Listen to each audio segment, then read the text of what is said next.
The Eye of Horus, Mystical Light of the Soul by Selim Özkan. The sun god Ra presided over the ancient Egyptian pantheon, and he was the originating deity of mankind. The light of Ra created the essential existence of all things on earth and affected the cycles of life. Therefore, the absence of the sun god implied darkness, death, and the awakening of evil. The old Egyptians supposed Ra to descend into the sea at dusk and believed he went on his nightly sea travel. In the morning he arose and appeared as a red sun eye on the horizon. Accompanied by his daughter Ma'at, the goddess of world order, he traveled on his sunboat along the firmament and sent his light down to earth. That light was embodied by the golden hawk Horus. The two eyes of Horus represented the heavenly bodies, sun and moon. A famous Egyptian myth is about the conflict of Horus and his opponent Seth, god of gloom. In a fight, Seth gouged out an eye of Horus and smashed it into 6 pieces. Thoth, the god of magic and healing, collected the pieces of the eye and coalesced them. He delivered the cured eye to Horus. But instead of using it as his own eye, Horus sacrificed it. He put it as a third eye on the forehead of his father Osiris, the god of the dead, thus arousing a new consciousness in Osiris and brought the light into the darkness of the underworld. From this legend, the hieroglyph of the Eye of Horus was developed. It became a symbol for all sacrifices and an allegory for light, wholeness, and healing. But beside its mythological meaning, the Eye of Horus had also a tangible analogy in ancient Egyptian medicine. There were 6 forms of perception corresponding to the Horus eye. Smell corresponded to the right part of the eye, sight to the pupil, thought to the eyebrow, hearing to the left part of the eye, taste corresponded to the spiral, and sensation corresponded to the upright part.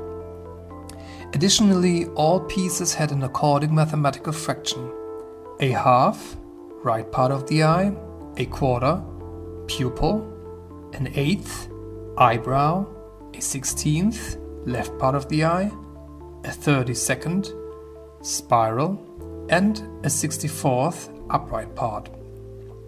These fractions composed the pieces of an old Egyptian measure of capacity. They were used as a medical means of measuring dosages at the preparation of prescriptions. The Rx symbol one can find on pharmaceutical prescriptions has its origin in the Eye of Horus. The pineal gland, our third eye. It is interesting to note that if the pieces added together, the total is 63 64ths. But not 64 64ths, which is in accordance with the unbroken eye of Horus. So a 64th piece is missing. As we find in old hieroglyphic texts, the remaining 1/64th, the hidden magical piece, Thoth used to restore the eye. This piece corresponds with the human sixth sense, the intuition. On a subtle level, the sixth sense is assigned to the 6th chakra, also known as the third eye. In fact, there is a center in the brain which is associated with the psychic experience, the pineal gland. The physical existence of this gland has been known for already 2000 years. Ancient Egyptians knew that in the internal brain resides an organ through which a person has access to the spiritual level of his awareness. For this reason, there were particular symbols of fortitude on the headdress of pharaohs. On the mask of Tutankhamun is an erect cobra, an emblem of kingship and light, as well as a link to the Ureus snake, which stood as a third eye on the forehead of the sun god. Today we know that the pineal gland is indeed a form of a third eye, because it has light-sensitive cells and acts as a photometer inside the brain.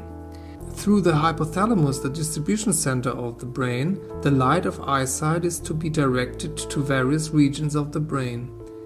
One part of the light is used to stimulate the pineal gland. The less light the pineal receives, the more actively it produces the sleeping hormone melatonin, which regulates both our awake and sleeping patterns and the length of our nightly dream phases. The organ of the soul. René Descartes, a 17th century philosopher, held the view that the pineal gland was even the seat of the soul. Similar to Egyptian belief, he thought that this tiny organ was a link between the body and the mental emotional consciousness. To Descartes' mind, the pineal was the place where the astral body parts with the physical body at the moment of death. Today it is assumed that closely before death the pineal releases another hormone, dimethyltryptamine, DMT. This naturally produced substance of the human body affects the visual cortex of the brain and displays an important role in near-death experience. DMT is also contained in the Amazonian plant Banisterium caapi. Native medicine men use this shamanic plant, so-called ayahuasca, in their initiation rituals. With the potion from the brew of this plant, in a state of trance, the adept experiences the secret of life and is brought to the gates of the afterlife. In the mysteries of ancient Egyptian religion, the initiate had to undergo a similar experience. It was believed that through death the soul was enabled to fade to a higher world. At the moment of death, the ba, part of the soul or karma, was released from the body in the shape of a bird, and so the soul was taken to the underworld by Anubis, opener of the way to afterlife. At the dead court in the underworld, the soul had the chance to be excused from its sins that the deceased had committed in life. On the so-called scales of truth, the heart of the deceased was weighed against the feather of Ma'at. If the heart and Ma'at were in balance, the dead had passed the test. So he was taken by Horus to the throne of Osiris, where he received his judgment. If the judgment was positive, the soul could reunite with the body and was ferried in the sunboat of Ra to the higher world. However, if the heart was bonded to negative karma, if the deceased had acted wrongly in his life, his soul was reborn in a new terrestrial body. Then, according to anthroposophical law, the heart of the preceding incarnation has been transformed to the pineal gland of the subsequent incarnation and being cleansed from all negative karma. Mind your spiritual eye. The pineal gland is the organ of psychic energy in the human awareness. It is a center of perception in the imaginative mind. The visual eye and the pineal are antagonistic organs. The more light gathered by the eye, the less active is the pineal gland. These days we live in a world where the everyday life is mainly dictated by visual stimuli. Through the constant surge of artificial images that stream into our consciousness, our eyes and brain are overcharged to some extent. Beyond that, our body and our environment are polluted by inferior light quality, such as from neon light and energy-saving lamps. By the impact of these great amounts of light, the functioning of the pineal is compromised, and so the strength of our third eye gradually diminishes. Our intuition fades and we need the images outside in order to realign ourselves.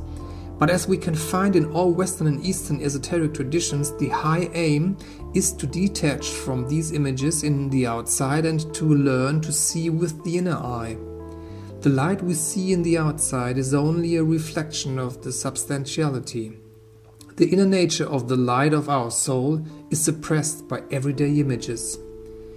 However, these images have no meaning, as we eventually do not know what is behind them, because that which makes sight possible, namely the sun, cannot be seized with our eyes. So, is it really the images that represent life, or is it the light itself? Only when we abandon the everyday images, the essence of our soul will be revealed to the self. That is the moment when eyes start to shine and the light of our own essential nature becomes illuminated. To find and preserve this radiance in our eyes is the meaning of life. Thus, the eye itself becomes sun-like, and the body becomes a lively source of light.